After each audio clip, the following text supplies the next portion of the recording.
Bienvenue dans un tout nouveau monde. Un monde où la Terre a cessé de tourner sur elle-même. Les nuits y durent 6 mois. La ville de Miami est de nouveau recouverte de neige aujourd'hui. Les journées y durent également 6 mois. La planète brûle sous un soleil impitoyable. L'indice du rayonnement solaire est extrêmement élevé aujourd'hui. Voici un monde où des villes ont été englouties dans les profondeurs des océans et d'autres désertées en raison de la raréfaction de l'air. Un monde promis à un sombre avenir, où ses habitants luttent pour leur survie dans un paysage apocalyptique. Voilà ce qui risquerait de se produire si la planète cessait soudainement de tourner. Parce que sur Terre, un seul changement entraîne de multiples conséquences.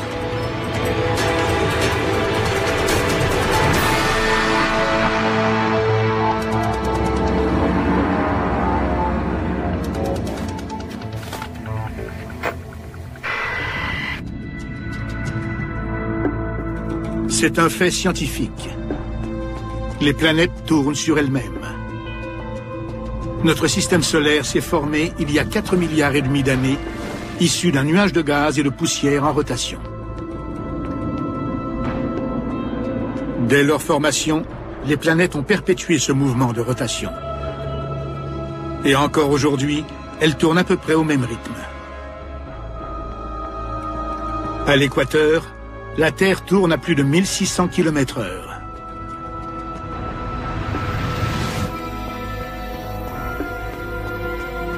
La Terre ralentit peu à peu, d'environ 2 secondes tous les 100 000 ans. Mais aujourd'hui, nous allons accélérer ce phénomène. D'ici 5 ans, la Terre aura complètement cessé de tourner sur elle-même.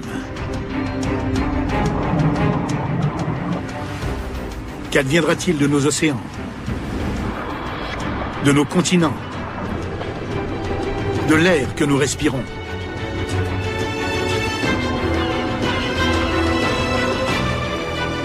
Qu'adviendra-t-il de nous?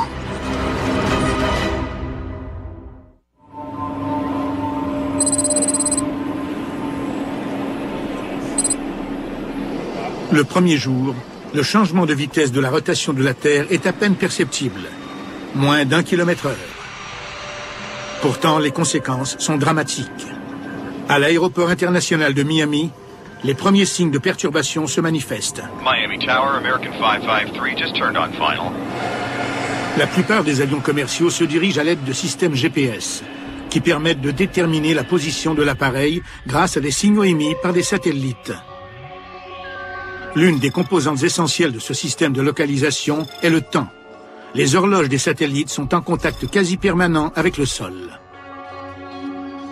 Le gouvernement américain règle l'heure grâce à des horloges atomiques, les plus précises qui soient. Le ralentissement de la Terre ne dérègle pas ces horloges. Par contre, les systèmes au sol qui communiquent avec les satellites ne se trouvent plus à l'endroit présumé par ces satellites. Les systèmes GPS ne s'adaptent pas à un tel changement radical du régime de rotation de la Terre. Ce ralentissement sème le chaos dans un système qui était minutieusement réglé. Les conséquences sont catastrophiques. Les erreurs des ordinateurs font atterrir les avions loin des aéroports. Tower, American 721, aborting approach. Des centaines de milliers de vies sont menacées. Aux 4 coins du monde, les pilotes constatent soudainement que leur équipement de radionavigation est défaillant. Nice one. James, you going in? No, I should be there for 9. À près de 2000 km de Miami, à Chicago, le léger décalage temporel qui paralyse l'aviation demeure imperceptible pour la plupart des gens. Mais en réalité, le ralentissement de la rotation de la Terre a déclenché une réaction en chaîne qu'il est désormais impossible d'enrayer.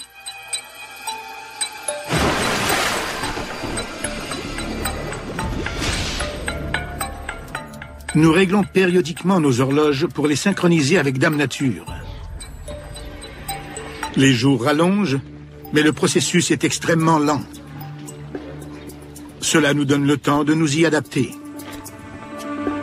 Mais s'il faisait encore nuit à 9 heures, si le soleil brillait à minuit, si notre notion du temps devenait désuète. Les scientifiques ont constaté un ralentissement inattendu de la rotation de la Terre. Certains estiment même qu'elle cessera complètement de tourner d'ici 5 ans.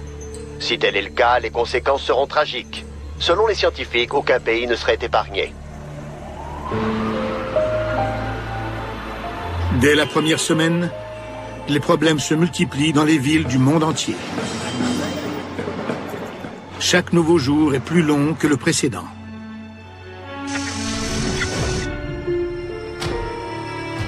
Les secondes et les minutes deviendront bientôt des heures et des jours. La bourse mondiale d'une valeur de 36 billions de dollars est en chute libre aujourd'hui. Le climat d'incertitude a eu raison de la confiance des investisseurs.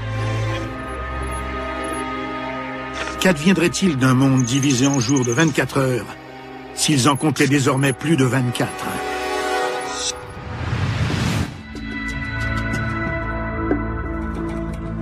La Terre, qui tourne de plus en plus lentement, pose d'abord un problème temporel. Mais après 2 semaines, un second problème se manifeste, encore plus critique. Les océans. Notre planète présente un renflement. Elle est plus bombée au centre qu'aux 2 pôles. Sa rotation est l'une des forces qui gardent l'eau en place au niveau de l'équateur.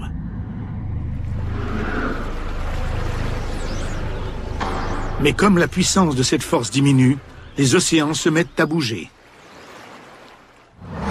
Les mers s'écoulent peu à peu de l'équateur en direction des pôles. Plus d'1 milliard de kilomètres cubes d'eau se déplacent.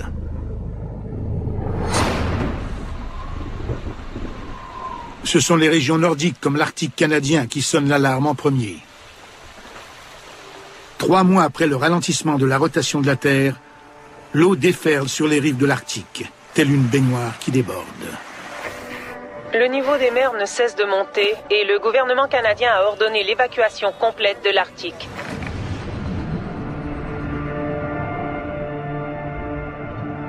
Le ralentissement de la rotation de la Terre a une autre répercussion menaçante. La variation du niveau des mers entraîne une modification de l'air que l'on respire. L'atmosphère est répartie également autour de la planète et son mouvement de rotation suit le même rythme que celui de la Terre. Maintenant que cette rotation ralentit, l'atmosphère suit les océans qui se déplacent vers les 2 pôles.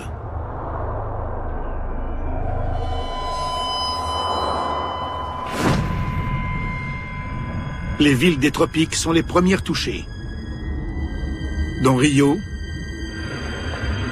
Mumbai et Singapour. L'air y est de plus en plus difficile à respirer.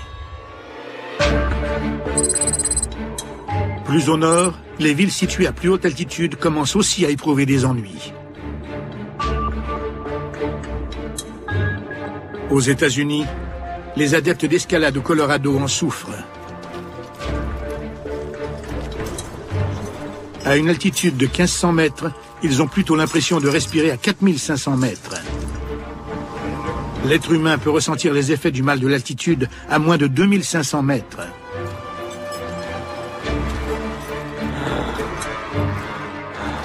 Au-dessus de 5000 mètres d'altitude, sa vie est en danger. Son!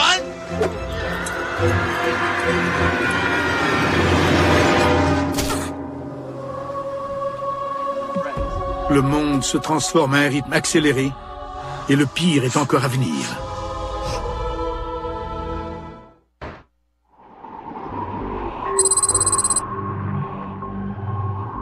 « 4 mois se sont écoulés depuis que s'est amorcé le ralentissement de la rotation de la Terre.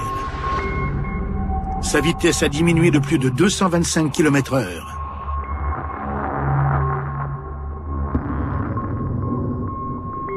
Chaque jour dure près de 28 heures. ce qui se traduit par 2 heures supplémentaires de clarté et 2 heures supplémentaires d'obscurité.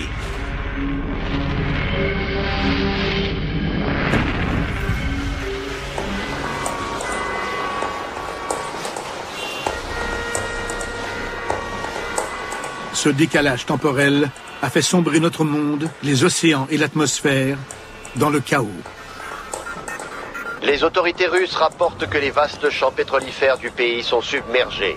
Le pays est aux prises avec une crise du pétrole à l'approche de l'hiver.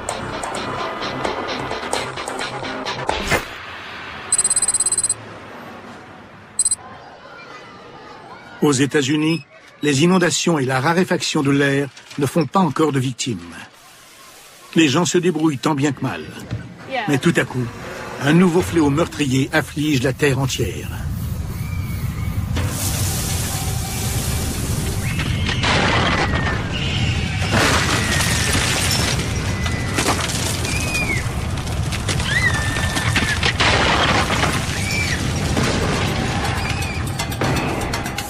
Les tremblements de terre. Ils frappent des régions jusque-là insoupçonnées. La Terre est constituée de 3 couches. Un noyau fluide, un manteau isolant solide et une croûte extérieure dure. Elles tournent toutes 3 au même rythme. Mais tandis que notre rotation ralentit, chacune des couches ralentit à une vitesse différente, créant ainsi une importante friction. La Terre est littéralement en train de craquer de l'intérieur.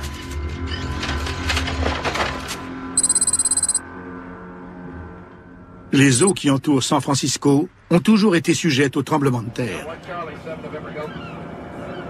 Mais aujourd'hui, les océanographes constatent une activité sismique d'une intensité jamais vue auparavant.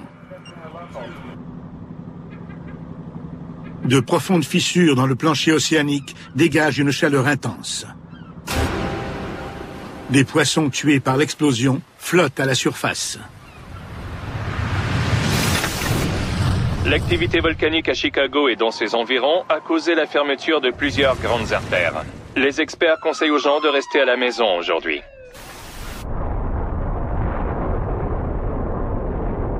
Les désastres géologiques ne sont qu'un des effets dévastateurs du ralentissement de la rotation de la Terre.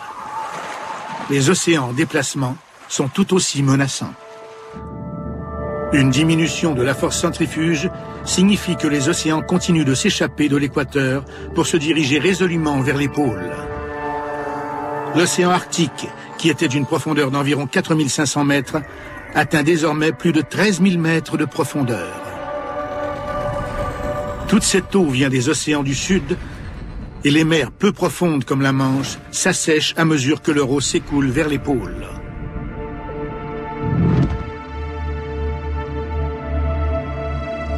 Pour la première fois de l'histoire connue, la Grande-Bretagne est rattachée au continent européen et l'Irlande est reliée à l'Angleterre. Il est désormais possible de marcher de Londres à Paris.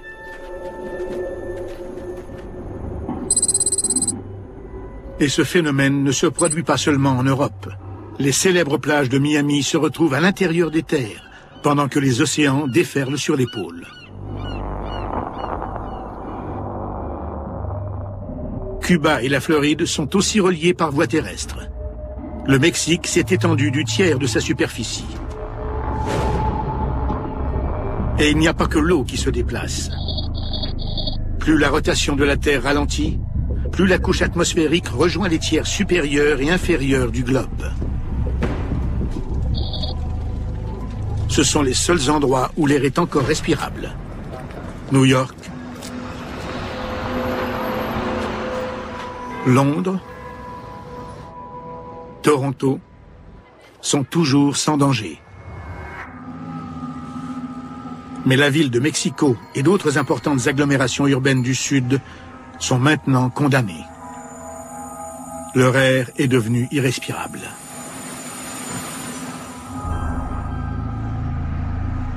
Aux États-Unis, Denver est surnommée la Mile High City. Tandis que l'atmosphère s'amenuise, la ville donne l'impression d'être 3 fois plus élevée en altitude, avec une pression de l'air qui rappelle la sensation de respirer à mi-hauteur de l'Everest. Selon les experts, l'air demeurera respirable dans les États à plus basse altitude, comme le Kansas, le Nebraska et l'Oklahoma. L'eau envahit massivement le nord, tandis que l'air se raréfie au sud. Mais quelques terres habitables subsistent encore au centre de l'Amérique du Nord.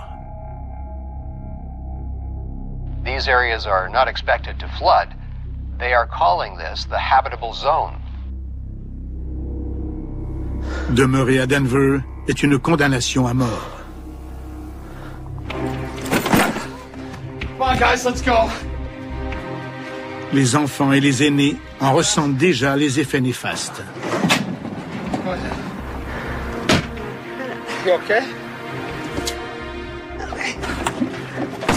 Bientôt, l'air sera mortel pour tout le monde. Le gouvernement américain recommande l'évacuation de 25 millions de personnes dans certaines régions du sud-ouest. La rotation ralentie de la planète provoque de dangereuses frictions entre les couches externes de la Terre et son noyau fluide interne. Volcans et tremblements de terre ont détruit les routes et les voies ferrées. Plusieurs autoroutes sont fermées à travers le pays et ceux qui voyagent en voiture doivent savoir que les routes ne sont pas sécuritaires.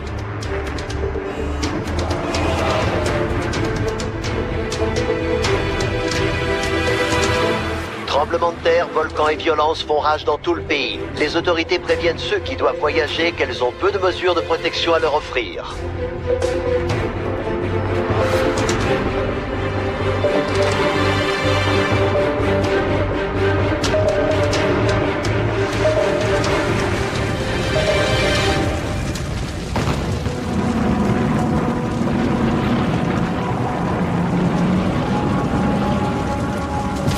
Ceux qui risquent leur vie pour gagner des parties du pays encore habitables sont témoins des perturbations géologiques qui découlent du ralentissement de la rotation de la Terre.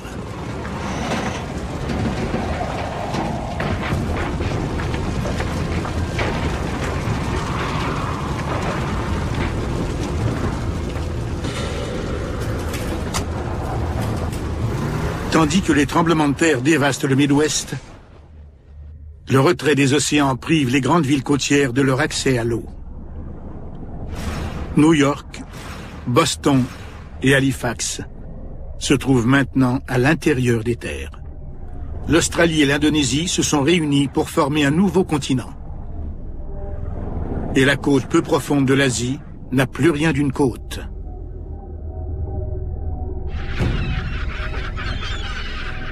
En l'espace de 4 mois, Hong Kong et d'autres ports importants sont asséchés. Le transport maritime est paralysé aux 4 coins de la planète.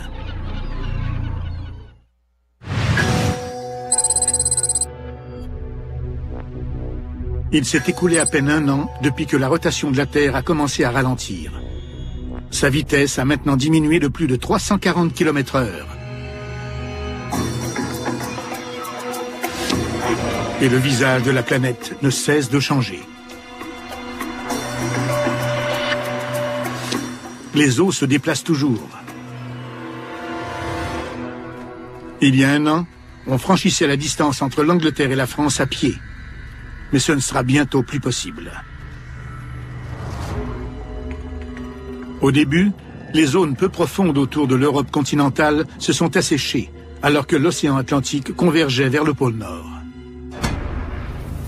Mais maintenant que les mers polaires se gonflent, le Royaume-Uni et une grande partie de l'Europe sont engloutis par un nouvel océan.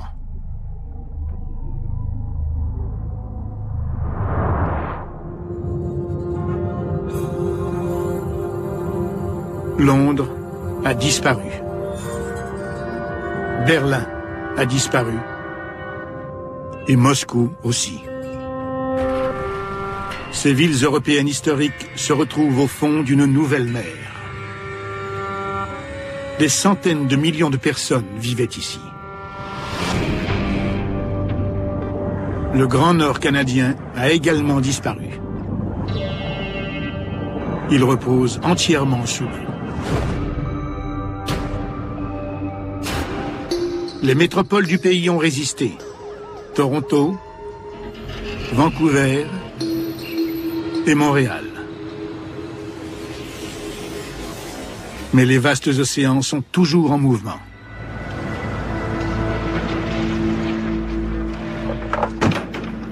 En Amérique du Nord, ceux qui ont survécu au voyage commencent à arriver au Kansas. Un campus universitaire a été réquisitionné. Les scientifiques s'affairent à créer un refuge dans ce qu'ils estiment être l'endroit le plus sûr des États-Unis. Aucun risque d'inondation, de l'air à profusion et peu de secousses sismiques. Mais ils rencontreront un obstacle de taille.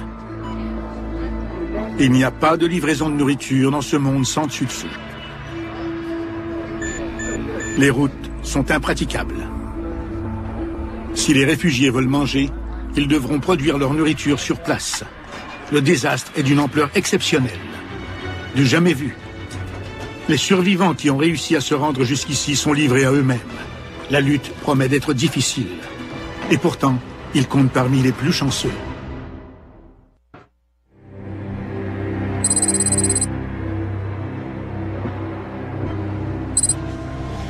Il n'aura fallu que 2 ans et demi pour que la rotation de la Terre ralentisse à 320 km/h. Sa vitesse a donc diminué de 1200 km/h. Des pays entiers sont submergés, tandis qu'à d'autres endroits, l'air est devenu irrespirable.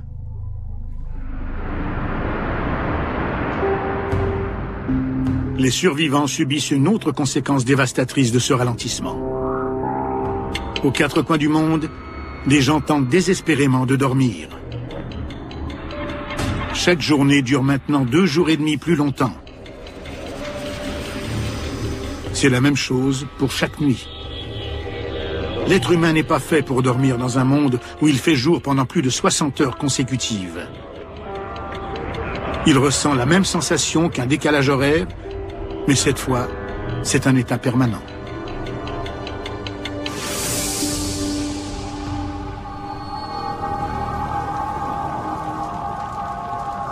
Les gens qui vivent dans les villes qui n'ont pas été submergées et où l'air est encore respirable souffrent cruellement de ce manque de sommeil chronique.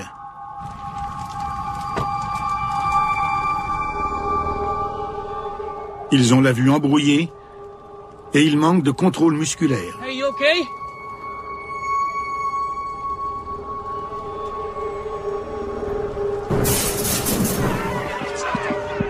Il s'agit d'un état que connaissent bien les astronautes, les sous-mariniers et les explorateurs de l'Arctique. La fatigue engourdit le cerveau et la perception du monde s'en trouve altérée.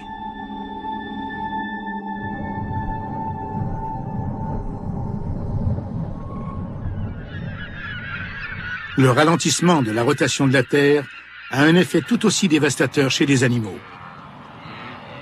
L'allongement des jours provoque la migration de la plupart des mammifères. Les jours sont de plus en plus longs. Des oiseaux migrateurs périssent car ils n'arrivent pas à gagner le sud à temps et ils gèlent pendant les longues périodes de noirceur et de froid. D'autres espèces subissent le même sort. Les caribous, les papillons monarques, les zèbres. Tous sont condamnés à l'extinction sur cette terre qui ralentit peu à peu.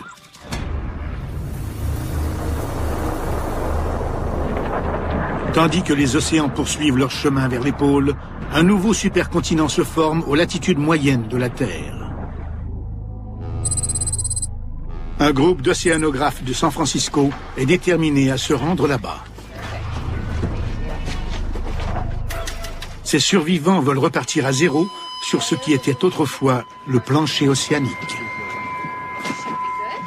Leurs chances de survie sont meilleures que dans les grandes villes.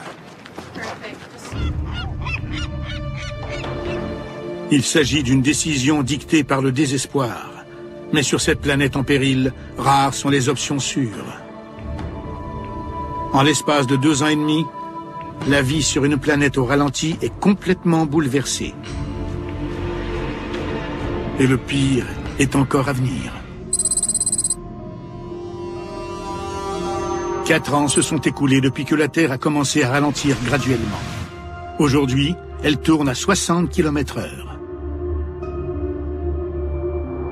Le soleil brille maintenant pendant 13 jours consécutifs, suivi de 13 jours d'obscurité. L'époque des 4 saisons est bel et bien révolue. Le climat se définit désormais par des cycles de clarté et de chaleur, et de noirceur et de froid. Au cours de ces interminables nuits, la température chute à moins 55 degrés Celsius. Les humains ont beaucoup de mal à s'y adapter.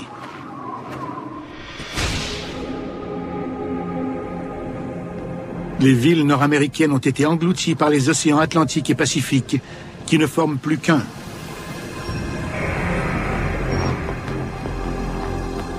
Toronto, Halifax, Boston.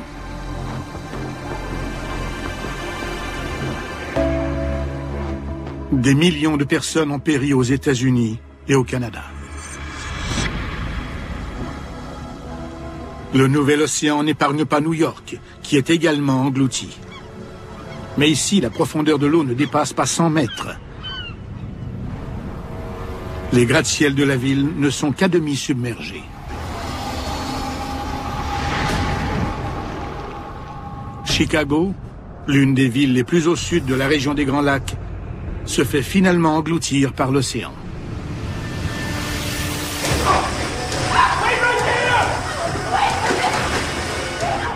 Ceux qui étaient restés fuient maintenant la ville dans un climat de panique généralisée. L'eau commence à s'infiltrer dans le métro et elle coule à flot dans les égouts.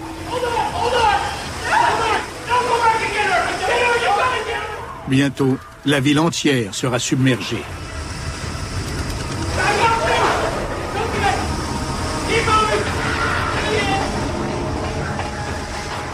Dans un monde où les vastes océans sont encore en déplacement, il reste très peu d'endroits sûrs.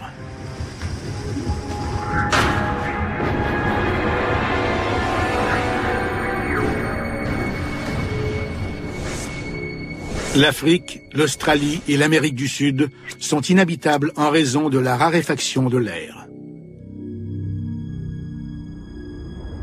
Près de l'équateur, on a l'impression de respirer à 10 000 mètres d'altitude, ce qui dépasse le sommet du mont Everest. De grandes métropoles sont dévastées et désertes. Mais un continent équatorial émerge où se trouvait jadis un océan. Et l'air est suffisamment dense pour respirer dans certaines zones de ce supercontinent.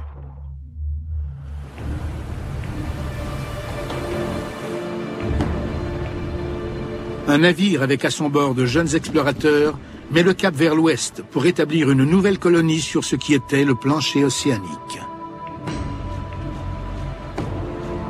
Leur périple est dangereux. Les systèmes GPS ne fonctionnent plus sur la Terre ralentie. Même les cartes marines sont désuètes, les océans étant en perpétuel mouvement.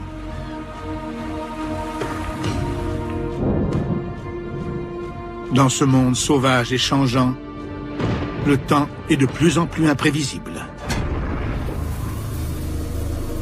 La rotation de la Terre engendre des vents d'est constants dans l'hémisphère nord et des vents d'ouest dans l'hémisphère sud. Voilà ce qu'on appelle l'effet de Coriolis.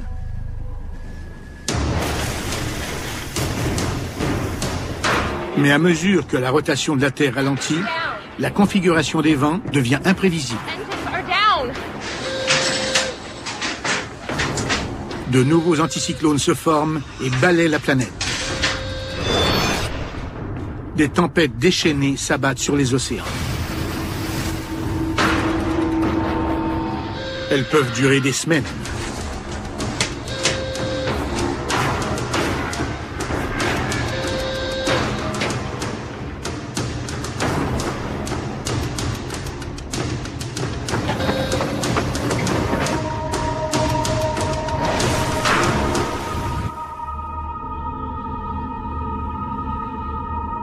Le temps change sur la planète entière.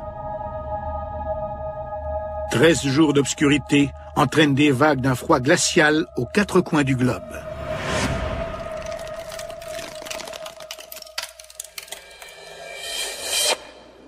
La ville de Miami est de nouveau recouverte de neige aujourd'hui, alors qu'une autre tempête nocturne souffle sur le pays. On s'attend à ce que le blizzard dure 12 jours, jusqu'à ce que le soleil se lève. Les villes comme Miami ne sont pas outillées pour s'adapter à de telles conditions hivernales. Plusieurs maisons n'ont pas de système de chauffage. Voilà un autre coup dur pour des villes déjà fragilisées.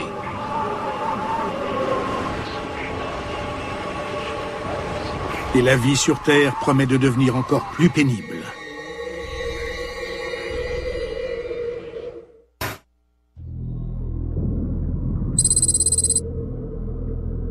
Quatre ans et demi se sont écoulés depuis que la rotation de la Terre a commencé à ralentir. Auparavant, elle tournait à une vitesse de 1600 km/h. Désormais, c'est à peine si elle tourne. Le soleil brille pendant 16 jours consécutifs. Tandis que la rotation ralentissait graduellement, les océans se sont déplacés vers les pôles. 2 nouveaux océans se sont formés.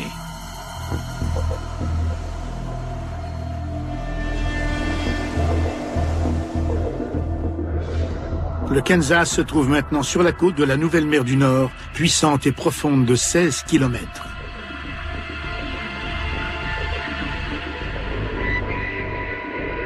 Seulement 800 000 km² des États-Unis sont désormais habitables.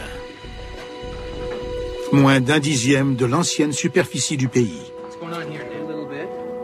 Les colons se sont créés des installations pour cultiver leurs aliments tout en se protégeant des variations extrêmes de température, qui passent de la chaleur accablante au froid sibérien.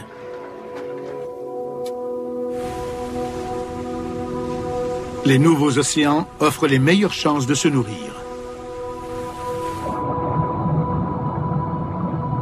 Avec l'inondation des continents, ils sont devenus riches en substances nutritives. Les poissons ont de la nourriture à profusion. Les espèces d'eau chaude sont mortes avec la destruction des écosystèmes côtiers, asséchés ou inondés par le déplacement des océans. Plusieurs poissons d'eau froide ont survécu, comme la morue, le maquereau et le thon.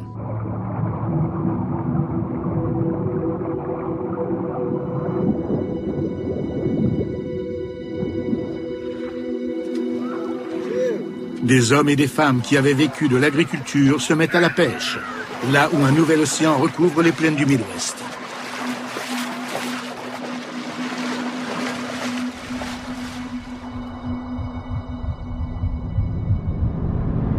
Au cours des interminables nuits froides, les réfugiés travaillent en équipe, pêchant le poisson dans des eaux glaciales.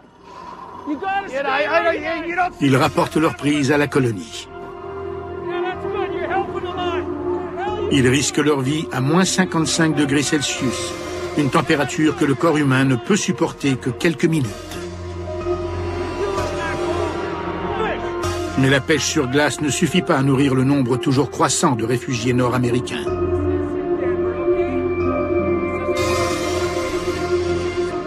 L'heure est grave. Tandis que la rotation de la Terre continue de ralentir, la neige cesse sans fin de tomber.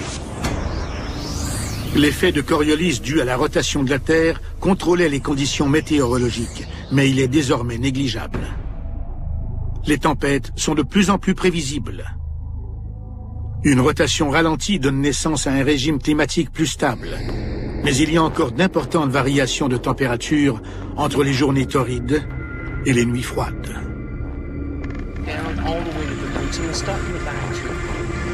Ces conditions météorologiques plus stables se traduisent par une diminution des précipitations. La pluie tombe surtout au large, sur les océans. Il n'y a plus suffisamment de vent pour pousser les tempêtes à l'intérieur des terres. La pluie occasionnelle qui tombe sur la colonie du Kansas est emmagasinée en prévision des longues périodes de sécheresse. La situation est désespérée.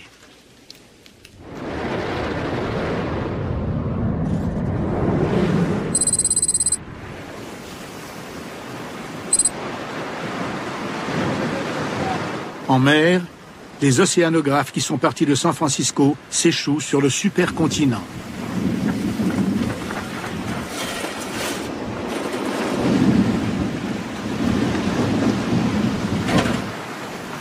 Ils passent le plancher océanique au peigne fin pour trouver de quoi survivre.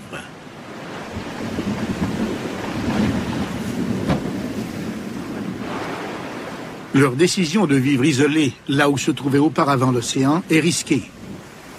Contrairement aux réfugiés installés au Kansas, ils ne disposent que des ressources qu'ils ont emportées avec eux et de ce qu'ils parviendront à récupérer.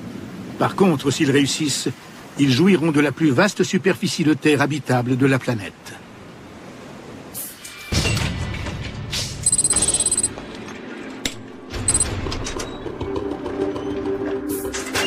Ceux qui ont choisi de rester dans les villes non submergées comme Miami subissent les plus rudes épreuves.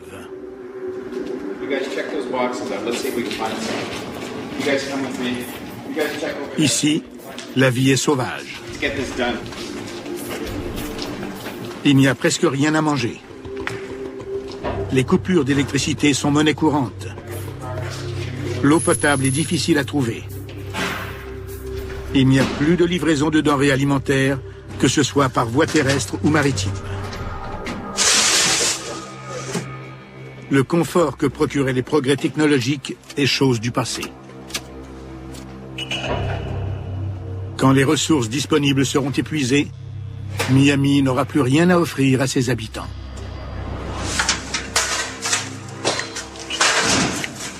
Le temps joue contre eux.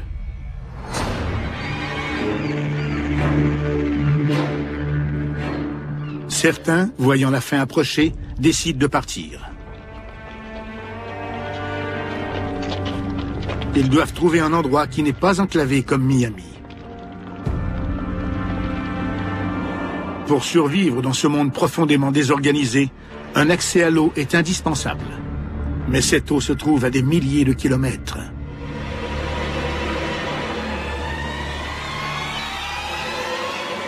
Les océans sont l'une des dernières sources de protéines animales de la planète. Une nouvelle colonie s'établit au milieu du Pacifique. On installe un camp de base rudimentaire pour se faire à manger et se mettre à l'abri. L'énergie éolienne est exploitée pour générer de l'électricité. Le plancher océanique s'assèche peu à peu. L'agriculture sera bientôt possible sur les rives de l'océan du Nord.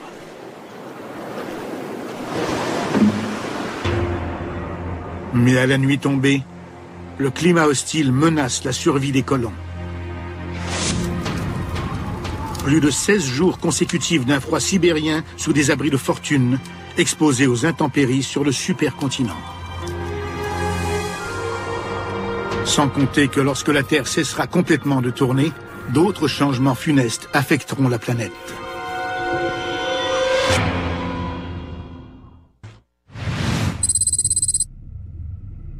Cinq ans après avoir commencé à ralentir, la Terre cesse complètement de tourner.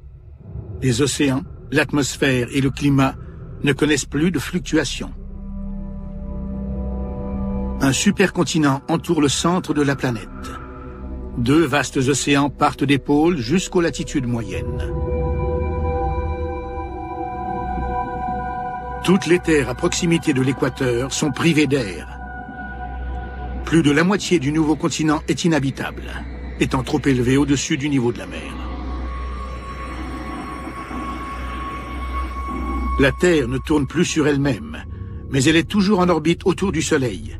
À partir de maintenant, il fera jour pendant la moitié de l'année et nuit pendant l'autre moitié, quand le Soleil se trouvera de l'autre côté de la Terre. Le concept de jour et de nuit tel qu'on l'a connu est dépassé. Maintenant, c'est un rythme annuel. 6 mois de clarté et de soleil, suivis de 6 mois d'obscurité et d'ombre.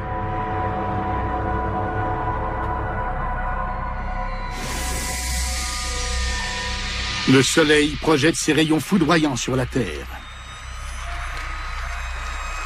Dans les zones situées directement sous sa lumière éblouissante, les températures atteignent 55 degrés Celsius. Tout ce qui se trouve sur son passage est balayé par des vents violents.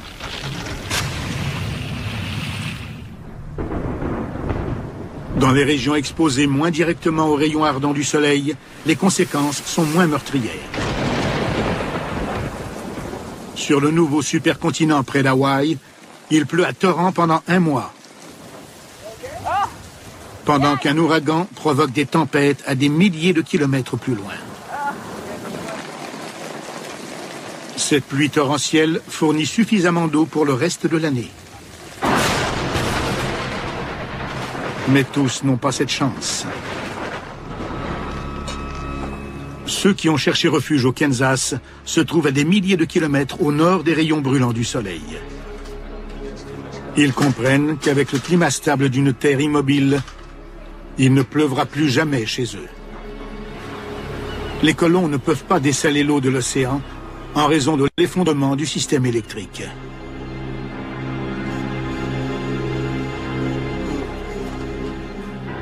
Le monde n'a plus qu'un seul régime climatique, entièrement régi par le soleil. Il n'y a plus de vent et plus de système de pression.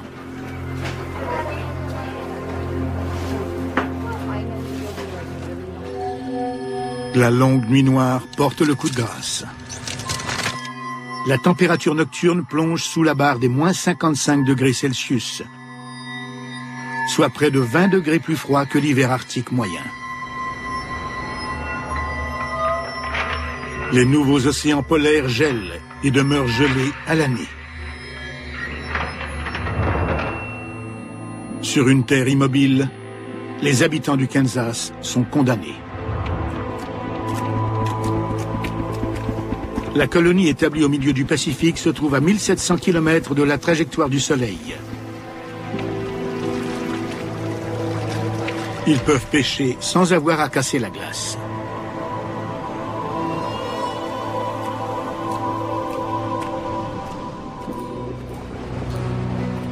Un an s'écoule.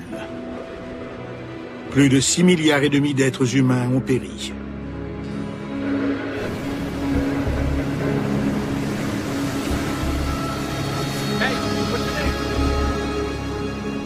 Quelques rares survivants parviennent à gagner l'un des derniers endroits sur Terre où il est encore possible de respirer et de survivre au climat.